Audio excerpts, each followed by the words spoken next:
Bem-vindos aos Ossos do Ofício, o podcast da Barboa Bernardo.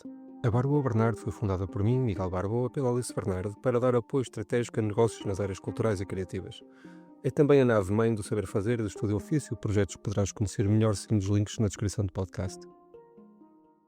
Muito bem-vindos aos Ossos do Ofício. Este é um dos primeiros episódios que nós estamos a gravar. Aliás, é o primeiro que estamos a gravar e vai ser um dos primeiros a ser lançado no nosso podcast. Como é o primeiro a ser gravado, tudo isto é uma experiência. É possível que haja pausas, interrupções e coisas técnicas. Portanto, nós não temos aqui uma mega equipa a trabalhar connosco, e basicamente estamos aqui só os dois no nosso estúdio. A ideia do podcast também é irmos mudando de setting, até porque isto, estar a ver isto, quem está a ver no YouTube, é um bocado aborrecido estar a olhar pelas pessoas com um fundo.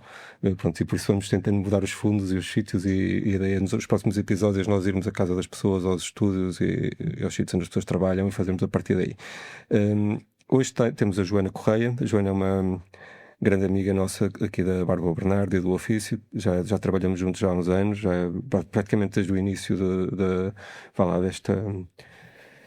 deste arranjo entre o Ofício, a Barboa Bernardo e o Saber Fazer, em que viemos para aqui para este espaço. A Joana tem feito uma carreira já longa, já com mais de uma década na área do type design, apesar de ter uma formação bastante diversa, e continua a ter esse cuidado na aprendizagem contínua. Joana, bem-vinda. Obrigada. Conta-nos um bocadinho este teu percurso com várias coisas paralelas, desde a fundação da Nova Type Foundry, e aquilo que tens feito dentro desta indústria, por favor. Obrigada outra vez pelo convite e por estar aqui.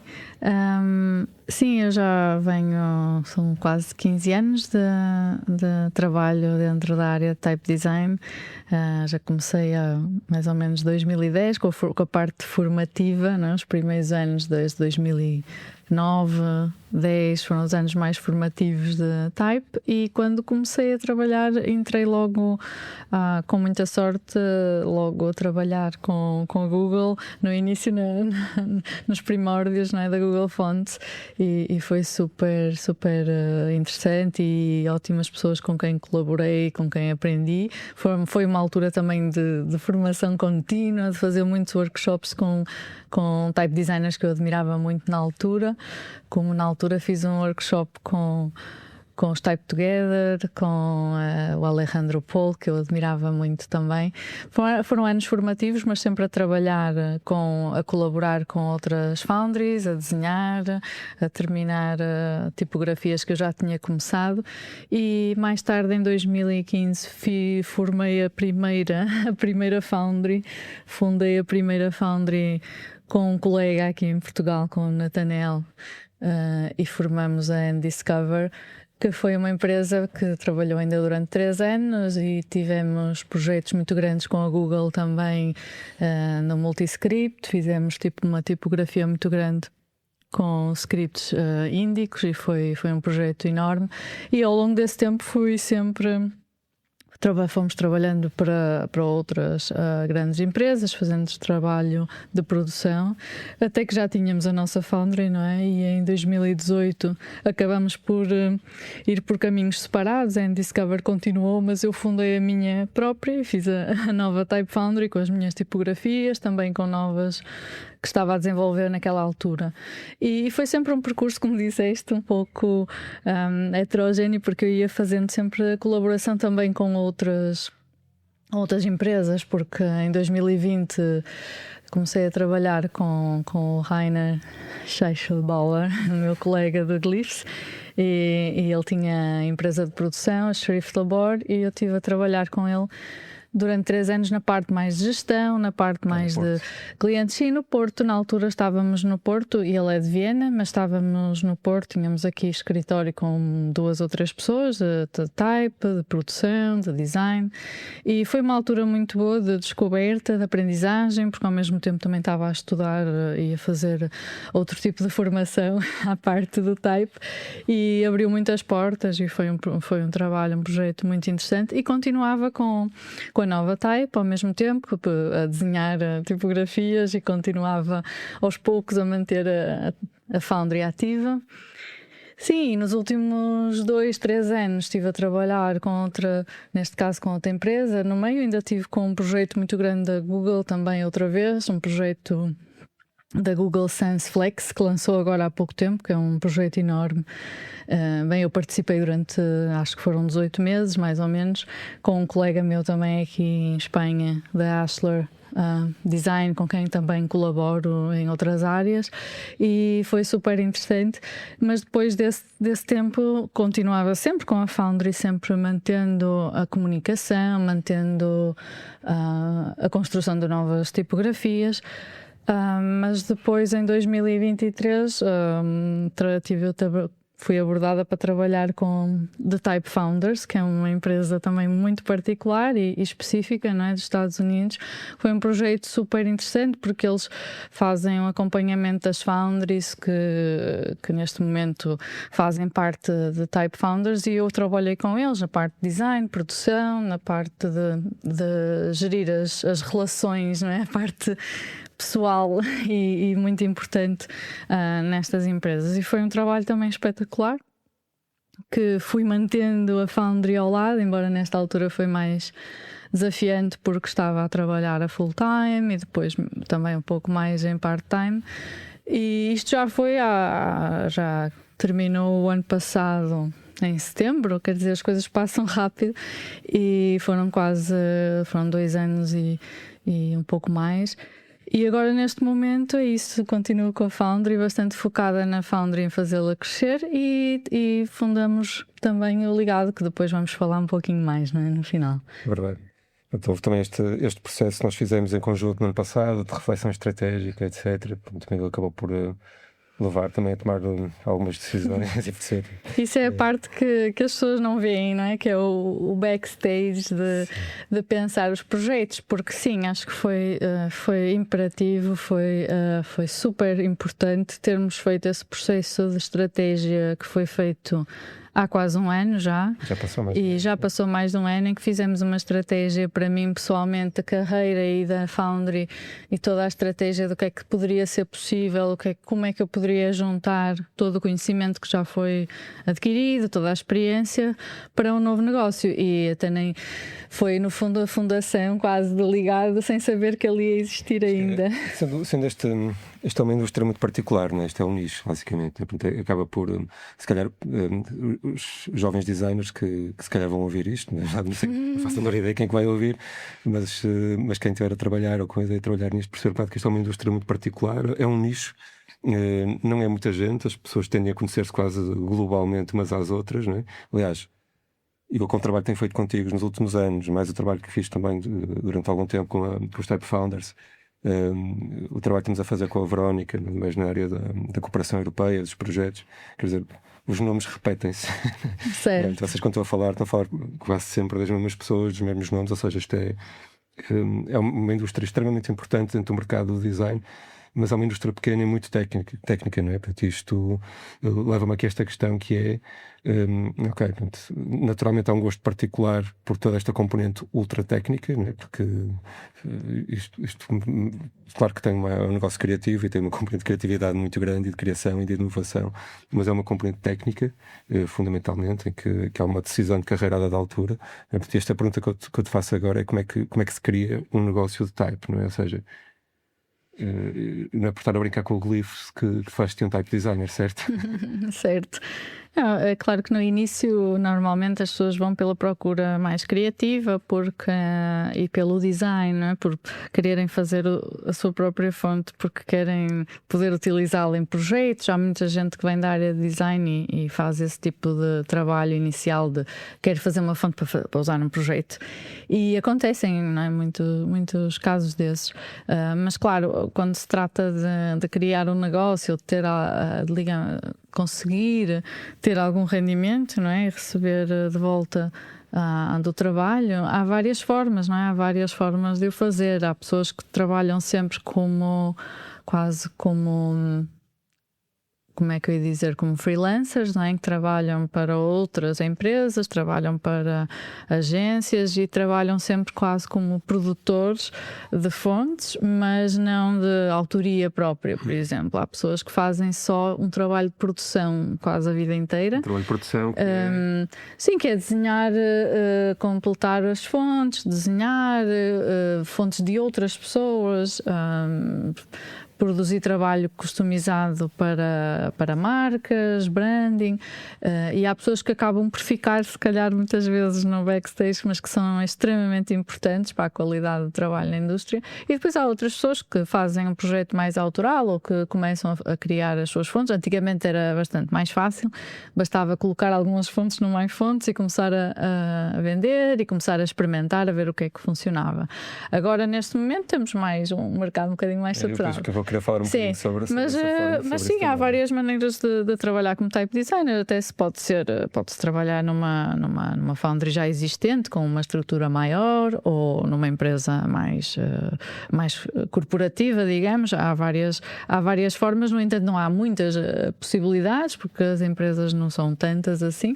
Como falaste, é um nicho, é um mercado global, mas que se concentra em algumas empresas, se concentra em algumas pequenas e médias empresas, e há pessoas que trabalham diretamente que são não é funcionários, mas que são colaboradores que, durante a vida inteira, que também é muito valioso, como é óbvio. Sim, e depois tem os outros independentes, a maioria são independentes e a maioria das pessoas criam as suas bibliotecas e tentam criar valor. Isso é algo que eu gostaria também de falar mais à frente, é um bocadinho nesta questão do IP, como é que se rentabiliza, não é? Certo. Portanto, aquilo que acho que as pessoas não têm noção é que criar uma fonte é uma coisa muito cara, porque envolve muitas horas de trabalho técnico, certo? E estamos a falar de investimento. Não é a mesma coisa, portanto, desculpem todos os freelancers, mas e nós também trabalhamos aqui às vezes volta e meia com alguns quando estamos com o nosso pipeline muito carregado. Não é a mesma coisa contratar um designer para fazer um trabalho, para uma produção, para um cliente, e contratar um type designer para fazer um trabalho altamente técnico, né? São poucos, são caros, e as pessoas não têm noção daquilo que envolve, não é? Uma foundry em termos de recursos humanos e tudo aquilo que é necessário para ter o IP cá fora, não é? Para todos os efeitos ter uma fonte a render, não é? Sim, lá está, são duas coisas diferentes, não é? Posso fazer o IP, posso criar uma fonte retail que vai ficar para a vida inteira na prateleira, digamos, não é? Que está disponível para as pessoas licenciarem. Outra coisa é pessoas que trabalham, por exemplo, com agências e que têm que fazer uma fonte custom em 2 meses, não é? Uma coisa super rápida, porque são projetos também de caráter diferente, não é? Quando a questão do IP, de criar um retail, é pensar no melhor produto possível que vai estar disponível durante anos, então o compromisso tem que ser um pouco maior de qualidade técnica e de manutenção, digamos, tentar ter um produto à partida que vai ser muito flexível e muito fácil de utilizar, com todas e para isso sim é necessário um grande conhecimento técnico, design, para que isso crie valor para os designers, que seja uma ferramenta bastante útil e interessante. O que nem sempre é fácil, porque nunca sabemos as tendências e a forma como o design vai fazendo a landscape, não é? Criando ou não. E aí é que também vem a parte da experiência e não só, não é? Da sorte, muitas vezes. Então onde é que deve ir uma fonte em termos de profundidade? Ou seja, hoje em dia, fazer tipografia, estamos a falar em múltiplos formatos, temos a falar em digital, em print, em mobile, em vídeo, ou quer que seja. Para ti, qual é que é aquele ponto de equilíbrio certo entre a profundidade da fonte, ou seja, até onde é que a família vai, que variações é que tem, que possibilidades é que ela dá, versus a rentabilidade e o tempo? Eu suponho que a dada altura é preciso parar, sim. Tens de parar, não é? Porque se continuas a fazer crescer a família. Sim, antigamente havia mais essa ideia de que era obrigatório lançar e não mexer mais, não é? E nunca mais tocar naquela fonte. Agora já não se trata bem dessa. Estamos noutra fase em que já existe aquela ideia de ok, vamos testar o design, testar o desenho só com o Latin e depois mais tarde expandir para outros scripts, ou ao contrário, começar com, não sei, Indic scripts e depois juntar outras coisas. Mas claro que normalmente as tipos tipografias podem ser utilizadas em quase todos os meios, digital, print ou de vídeo, mas claro que se pode pensar nas tipografias focadas, não é? Numa área específica, e isso também às vezes acaba por ser uma boa forma de atrair as pessoas, porque quanto mais específico o problema for que a tipografia está a resolver, vai ser mais fácil das pessoas se identificarem com o projeto, que é uma coisa também difícil de fazer, que é dizer, ok, eu vou fazer uma fonte especificamente para resolver este problema, e dessa forma falar diretamente aos designers para aquele problema específico. Mas normalmente os designers, quando estão a fazer, acabam por desenhar de uma forma muito mais livre, criativa e espontânea, no sentido de procurar os seus próprios interesses. Então, que a fonte, quando tem gripe no mercado, é uma boa altura para pensar em desenvolvê-la mais. Sim, claro, exato. No início pode ser apenas ter poucos pesos ou ter menos profundidade, lá está, menos desenvolvimento, e depois pode-se voltar a ela, não é? Que é uma coisa que antigamente não acontecia tanto, agora já se pode voltar mais, expandir, fazer outras larguras para a fonte, fazer outros scripts e expandi-la, porque o tempo que demora fazer esse investimento muitas vezes não compensa fazê-lo logo à partida, não é? É melhor dissolver no tempo e perceber se a fonte realmente tem um retorno com as pessoas, se as pessoas realmente se identificam ou não, porque se o projeto não tiver muita tração, não vale a pena se calhar investir muito mais. Mas é isto para dizer que há tipografias que a gente perde imenso tempo, ou não é? que investe muito tempo, trabalho e projetos enormes, e muitas vezes são aquelas fontes que têm dois ou três pesos que são as mais vendidas, por isso nunca sabemos. O tempo e a qualidade nem sempre vão ser evidência das vendas. Uma outra questão, um bocadinho mais à frente, precisamente com esta parte mais da venda da fonte, não é? Mas só fechar parte aqui da produção, tens ideia de quanto é que custa fazer uma fonte, assim, vai lá, mais ou menos completa, não é? Em termos de essas contas pelo volume de trabalho que envolve, seja, eu diria que à volta de quase 10.000 euros, um pouco menos. Depende de onde se vive, não é? Depende do valor de hora de cada um, ou da capacidade também de rapidez ou não, porque depende também, quanto mais expert, mais rápidos, e acaba por ser mais fácil e mais económico, não é? De produzir. Com este serviço puro, não é? Porque basicamente não tem uma componente.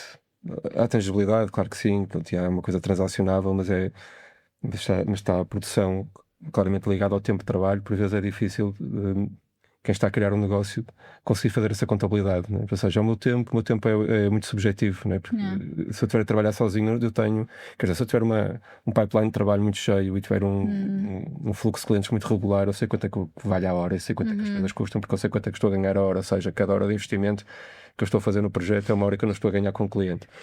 Mas isso, quer dizer, a mim não me acontece ainda, e já tenho uma carreira longa, não é? Por ter um pipeline completamente cheio. Claro. E não acontece com certeza a quem está a começar. Não, isso torna um bocadinho difícil fazer essa. Sim, eu diria que é importante pensar que no início não há dinheiro que pague, não é? Porque vai haver quem está a começar tem mesmo que investir bastante tempo no trabalho, na criação. Acho que o importante aqui é pensar que as fontes são um retorno a longo prazo, certo? Não é uma coisa que vá ter retorno rapidamente, e o ideal é perceber que é um investimento de tempo que vai demorar o tempo que demorar, e claro que nem toda a gente tem essa possibilidade, que essa é a parte difícil para fazer. Agora, conseguindo conjugar com outras áreas de trabalho, de atuação, como eu sempre fiz, porque quando as pessoas perguntam, pois eu trabalhava sempre por trás, não é, para outros clientes, e ia fazendo sempre trabalho de produção para poder, no fundo, pagar as minhas horas para poder produzir as fontes e ter o que tenho agora. Grande com o mercado editorial, não é? Exatamente. Estás a escrever o livro, estás a escrever o livro, que vai ter o adiantamento, se tiveres uma sorte, esse mundo já não existe sequer dos adiantamentos. Certo. Mas tu vais ter que dedicar o teu tempo, muitas vezes o teu tempo livre, para criar esta obra, não é? E depois ela vender, principalmente com aquilo que vamos falar a seguir, que são as plataformas, não é? Ela vai render, digamos, ter rendimentos de royalties, EDP e etc. que vai ser uma coisa que expande no tempo. Expande no tempo, não é? Mas com a grande vantagem aqui no Type Design é que nós podemos revisitar o nosso trabalho, podemos promovê-lo, podemos continuar de uma forma muito mais autónoma a fazer isso. Quando escreves o livro, normalmente tu tens ali uns anos em que ele está a vender bem, e a não ser que vais parar a categoria de ultra best-seller em que vendes durante muitos anos, tende a haver uma curva descendente. No Type nós conseguimos criar um conjunto de IP, não é? Que pode estar a render em simultâneo. Pronto, e à medida que a nossa biblioteca e a nossa marca vai crescendo, potencialmente nós vamos ter melhor retorno. Mas também há pessoas que conseguem, não é? Fazer o best-seller, fazer realmente aquela fonte que tem um impacto enorme, e muitas vezes nem é logo no início, são tipografias que demoram algum tempo até de repente têm um impacto gigante e passam a ser super utilizadas. Claro que é mais difícil agora mesmo de conseguir esse impacto, embora continue a existir algumas... Nós temos casos de alguém que fez uma manos passada que é super bem promovida no pessoal. Completamente. Sim, lá está um projeto que foi feito muito especificamente para os programadores, não é? Fazendo uma manos passada específica para eles, e teve um retorno incrível. E eu acho que é isso, é muita sorte, é uma intenção, mas nem sempre. Type Sales naquela série, foi numa qualquer muito conhecida. Pronto, e naquela altura. Sim, na televisão, claro. Basta ser escolhido para uma capa, um filme, uma série. Sem dúvida, há momentos em que pode acontecer ter esse best-seller, e normalmente depois vai ser esse que vai, no fundo, financiar todos os outros. Mas como qualquer escritor e produtor, não é, de design e conteúdo, não se pode parar, não é? Tem que se continuar a fazer coisas novas, a tentar criar, mesmo que as pessoas que continuam a ficar ligadas a só uma ou duas da biblioteca, mas a biblioteca, como tu disseste bem, vai dar esse espaço, não é, para as pessoas poderem continuar o seu negócio, continuar a falar e dissolver, no fundo, as royalties por várias fontes, e isso cria, claro, muito mais valor. Porque se eu tiver só uma best-seller, só se for mesmo uma super best-seller, que existem, não é? Porque eu conheço a minha querida e a próxima nova, não é? Que é tipo Coqueluche, e sempre foi um caso também excepcional de popularidade, ainda hoje. E pronto, e não precisa muito, mas tem várias. Qual é a tua fonte biblioteca. Como? Qual é a tua fonte que vende mais? No caso é interessante, porque depende muito da plataforma. Por isso também vamos falar sobre isso. Que em diferentes plataformas há diferentes best-sellers. Há diferentes... no meu site, por exemplo, se calhar vai ser a Laca, e a Loreta também tem sido muito bem recebida.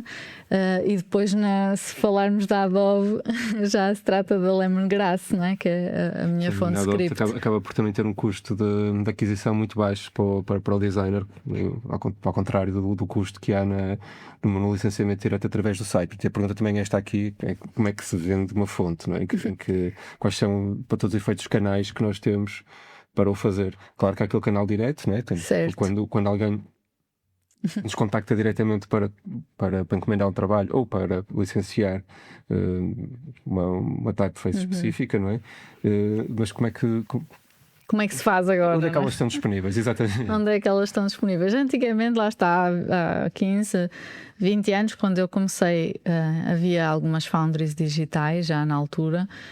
E a maior parte das pessoas tinha começado a vender as suas fontes, ou era no Fonte Shop, que era muito famosa, não é? Que tinha uma curadoria bastante de alta qualidade, e toda a gente olhava para lá e tentavam lançar as fontes lá, não é? E ter as suas fontes com a label da Fonte Shop era uma coisa muito boa, porque as royalties eram boas e porque eles vendiam bastante na altura. Depois também tínhamos o MyFonts, que nesta altura ainda não era a piscina que é agora, porque é gigante. Na altura conseguia-se realmente ganhar dinheiro mensalmente, mesmo quando eu eu comecei com Discover, nós começamos a lançar, ganhava-se alguma coisa com as fontes nessa altura. Era diferente do que é agora, que agora as coisas mudaram muito, os nestes últimos anos foram transformando-se muito, e no site, vende-se no site, pronto, direto, não é? Antigamente também não havia a possibilidade de fazer loja direta, isso foi uma coisa muito recente, já há alguns anos, mas mesmo assim ainda diria que é recente, de vender diretamente, de licenciar diretamente. As pessoas podem licenciar pesos, aplicações, não há propriamente uma regra muito uniforme na indústria, não é? Bem, isso já é outra história, não é? Vamos falar de licenciamento, é uma área mesmo difícil, mas pronto, nos sites normalmente as pessoas podem licenciar para vários tipos de utilização, não é? Desde desktop, web, app, agora também existe para social media, algumas foundries fazem isso, ou broadcast, embora cada vez mais tudo que é licenças maiores, mais volumosas, digamos, para clientes maiores, são feitas diretamente, são feitas em contrato, não é? Quase como ter um cliente e especificar. E depois existe as subscrições e, como falamos, não é? Da Adobe, não é? Que são formas diferentes de adquirir as fontes. Agora, como é que se vende? Há estratégias diferentes. Há pessoas que são muito foundries, que são completamente independentes, só vendem diretamente no próprio site. Há outras que estão em todas as plataformas, isto é, desde MyFonts, a FontSpring, a Creative Market, sei lá, há muitas outras. E agora já há Monotype Fonts também e até Google Fonts, porque as fontes que estão na Google Fonts são gratuitas, mas foram pagas, não é? Os designers não são gratuitas, quer dizer que as pessoas trabalham mais, no fundo recebem logo o valor que receberiam durante, imaginemos, em 10 anos de royalties, não é? E recebem de uma vez só. E isso também é um trabalho, não é? Mas mais que tudo, pronto, é ter as várias plataformas. Agora depende muito da estratégia de cada founder e do tipo de trabalho que é, se as fontes lá está, como no caso da Mona Lisa, né, que é Monospace, diretamente para programadores, só vende no próprio site, porque não faria sentido um projeto tão específico estar numa piscina como a MyFonts, que depois poderia perder alguma força. Por acaso até nem sei se está ou não, agora estou assim na dúvida, mas as vendas maiores são realmente no próprio site, porque é muito específico. No meu caso eu tenho um pouco variado, não é? Desde o site, lá está, algumas fontes vendem mais no site, outras funcionam melhor nas plataformas, mas eu diria que na Adobe a Lemongrass funciona muito bem, porque é esta nova utilização, não é? Adobe Express, redes sociais, a utilização nas redes sociais e pronto, e as fontes de script são muito importantes. Também diria que a Lemongrass é muito utilizada para packaging, que já encontrei várias vezes, e acho que esse tipo de utilização também é muito, existe bastante, por isso é muito bom. Quanto pode render uma fonte por ano? Assim, no global das plataformas, consegues ter uma ideia? É difícil porque eu normalmente faço mais, pelo menos no meu caso, é mais a questão global, não é? De toda a biblioteca. Não posso dizer aqui, não vou dizer os meus números. Claro que sim, mas também e vai depender imenso. Já é longa e uma biblioteca grande. Vai depender muito lá está, do mercado, porque de onde é que as pessoas estão situadas também faz muita diferença, não é? Se eu tiver uma foundry ali na Alemanha, é capaz de ser diferente de ter um trabalho olhando global. Para trás, para aqueles 10 mil euros de investimento, quando é que é suposto nós termos um retorno desse investimento? Não, é possível, sim, sem dúvida vai ter e muito mais do que o retorno, não é? O retorno é capaz de acontecer em 2 ou 3 anos, o inicial, não é? E depois vai continuar, quer dizer, se eu tiver feito uma fonte e ainda estar ativa durante 10 anos, a fonte já rendeu muito mais do que aquilo o tempo que foi gasto, por isso vale muito a pena, não é? Isto é, ao fim de 2 ou 3 anos já está a ter todo o dinheiro que está a entrar, já é lucro, não é?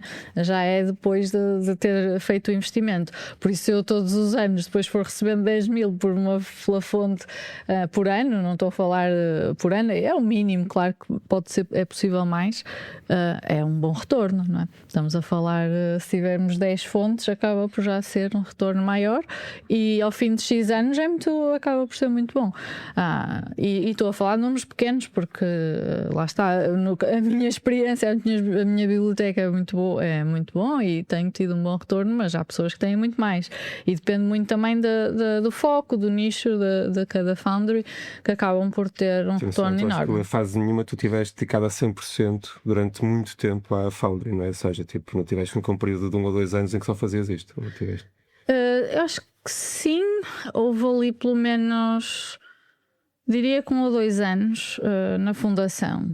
Nos primeiros anos de fundação, foi maior parte do tempo foi dedicado a construir. Eu diria que 2015 até 2019 foram maior parte, diria que se calhar 70% do tempo era dedicado à Foundry, a desenhar as fontes, e 30% a trabalho custom, não é? E trabalho para outras pessoas. Só que o trabalho para outras pessoas e o trabalho custom rende bastante, por isso não é preciso trabalhar tanto.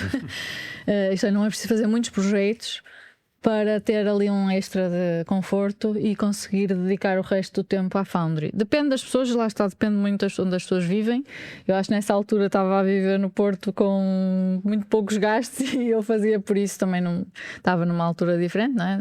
Já há bastante tempo. Então foquei muito tempo nessa altura para fazer crescer a biblioteca, sem grande intenção na altura, foi mesmo porque era o que eu estava a fazer, era o que eu tinha para fazer e fui criando. E acho que só mais tarde é que uma pessoa se apercebe também do importante que foram esses anos, porque foram anos de formação, de aprendizagem e também de muita criação, não é? De criar ali uma estrutura, uma base, fontes que agora são muito populares, não é? Mesmo como a Laca, Artigo e todo esse trabalho foi feito nessa altura. Depois as outras já foram mais tarde, não é? Já foram feitas ali juntando com os outros projetos. Mas que foram também bem sucedidas, não é? E acho que é isso. Para mim foi sempre importante. Eu conheço pessoas que faziam que fazem e que trabalham de outras formas, que focam muito no retail e fazem muito pouco custom e trabalho para outros, mas porque também, não sei, teriam tido mais sorte logo com as vendas nas fontes. Agora, para começar aqui a entrar já na reta final, temos mais poucos minutos disponíveis. Há toda uma questão agora no mercado, não é? Estou a falar do mercado que é constituído maioritariamente por independentes ou por negócios muito pequenos, mas a verdade é que isto está a caminhar agora para um modelo quase de streaming, não é? De plataformização do acesso às fontes, não é? Sim. Para nós, estúdios facilita muito o trabalho, é uma conveniência muito, muito grande, não é? Portanto, e qual é que é a tua ideia sobre isto? Bem, eu lá está, acho que a tipografia acabou por chegar a um ponto em que toda a indústria, isto é, as áreas, o panorama atual desta sensação de que as pessoas querem a conveniência, de que querem as subscrições, que querem aceder a uma variedade de possibilidades de forma conveniente, mais económica. Isto aconteceu na música, não é? Como a gente sabe, já há bastantes anos. Começou a acontecer com outros produtos, não é? Com software. A maior parte das pessoas agora tem subscrições, seja para pouco for, não é? Tem muitas subscrições para tudo. Eu diria que até agora temos, não é?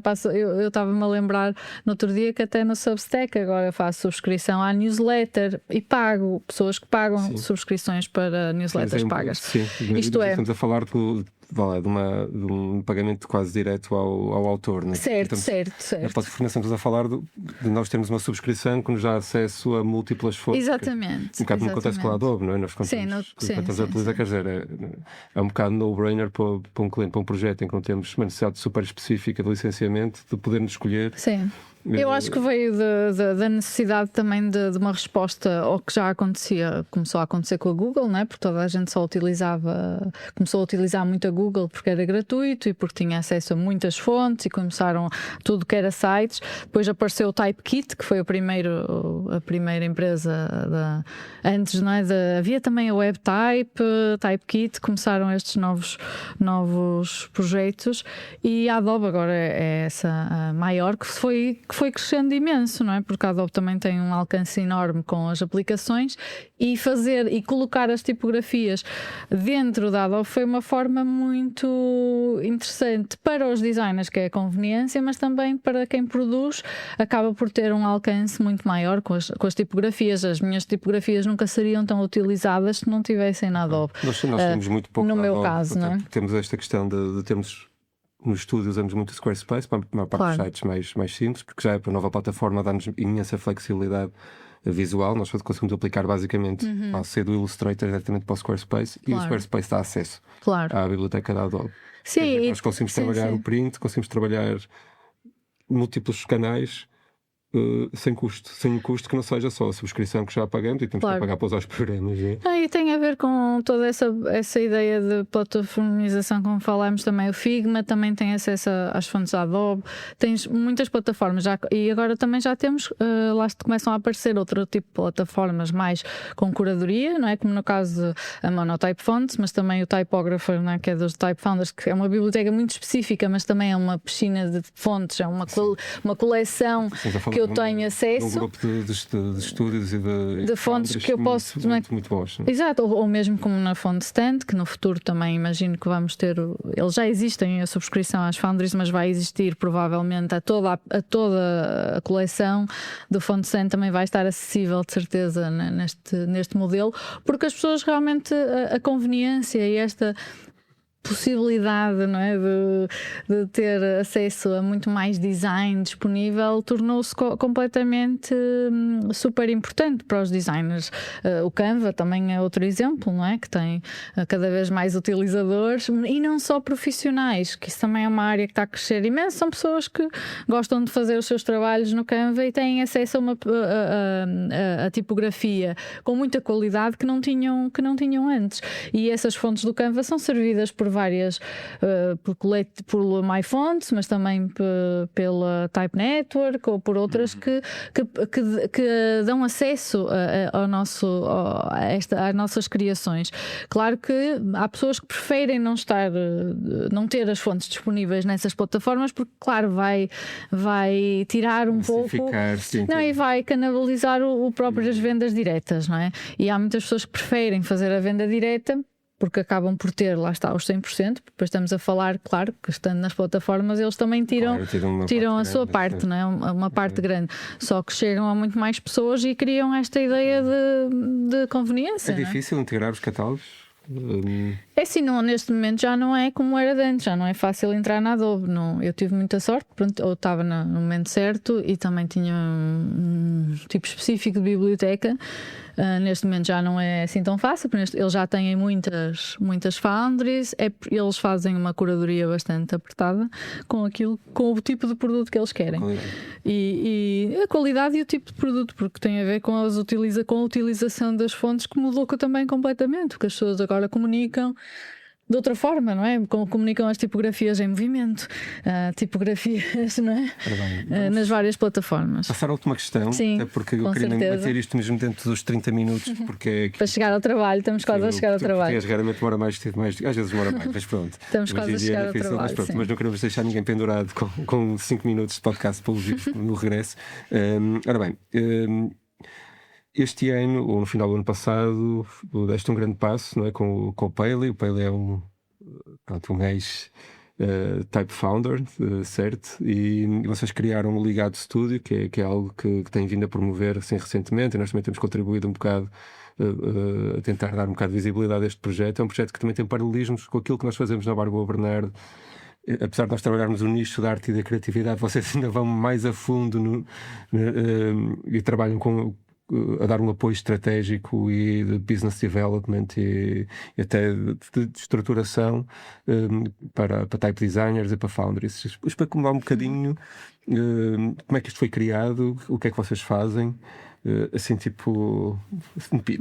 Vou tentar ser rápida, mas o Ligado Studio, que tem um nome também que foi muito trabalhado para encontrar, que é esta ideia de estar conectado, não é? De estar ligado, de estar atento às tendências, atento ao mercado, perceber como é que se pode fazer crescer as próprias pequenas e médias empresas, porque estamos a falar sempre de pequenas e médias empresas em type design.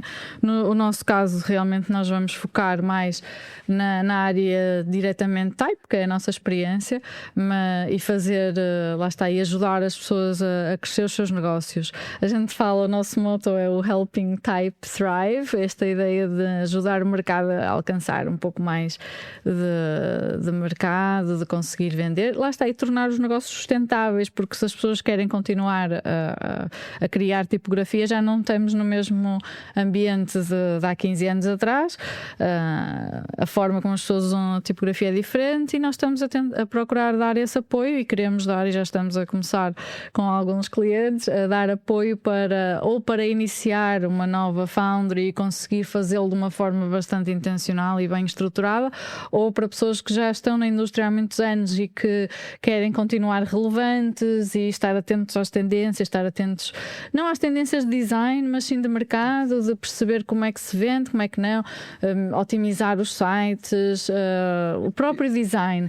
Por isso é que também nós somos diferentes, porque na nossa área nós vamos também ajudar as pessoas a pensar as próprias tipografias e a pensar nos produtos como algo, lá está, que seja durável e que seja sustentável para o futuro e fazer dessa forma. Mas o Ligado começou o ano passado e eu acabei por sair da Type Founders por vontade própria, porque me queria voltar a focar muito na nova Type, de continuar a fazer crescer a Foundry, e depois já havia esta ideia desde do nosso trabalho de estratégia de fazer um pouco este trabalho de ajudar, de trazer a experiência e o conhecimento que eu já tinha, também ter estudado, não é? Que fiz o MBA e toda essa treta e ajudar as foundries a ganhar esse conhecimento. E o Paley Dreyer, que é um colega que trabalhou comigo, um dos fundadores do Type Founders, e tem muita experiência, tem mais ou menos os mesmos anos que eu também na indústria, na parte mais legal, na parte de licenciamento, e conhece muito bem o mercado por dentro e por fora, também na parte de design. Juntamos-nos, começamos a falar desta ideia de ajudar as foundries e trabalhar, e vimos que tínhamos os dois juntos tínhamos uma experiência muito importante. Tá bom. E é todo um projeto de como é que eu ia dizer, é mesmo por vontade de gostar de fazer os negócios crescer, porque acho que é uma das coisas que eu e o Paley partilhamos, é gostar de ver as coisas a ganhar forma, a ganhar força, a ajudar as outras empresas a fazer esse trabalho, assim como eu fiz com a nova Type, ou como outras pessoas foram fazendo, mas tentar ajustá-las e ajudar as pessoas a estar adaptadas e mais resilientes para o futuro, porque trata-se um bocadinho disso, é preparar as pessoas para o mercado, para as mudanças que já foram acontecendo. Fantástico. E pronto, se és um jovem designer que quer entrar neste mundo, ou tens uma foundry, e pronto, como nós falamos, este é um mercado que tem, digamos, uma comunidade muito, não digo fechada, mas uma comunidade muito específica.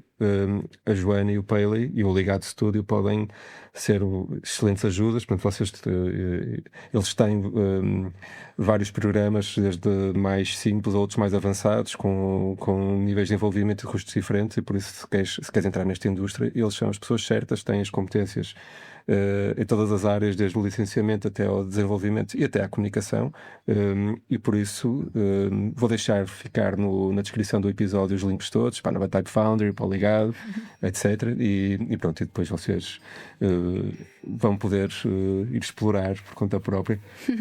Quando fizermos quando publicarmos este podcast, já vamos ter o site novo do Ligado Studio. Isso é que é bem, isso vai ser bom. Somos nós isso vai ser bom.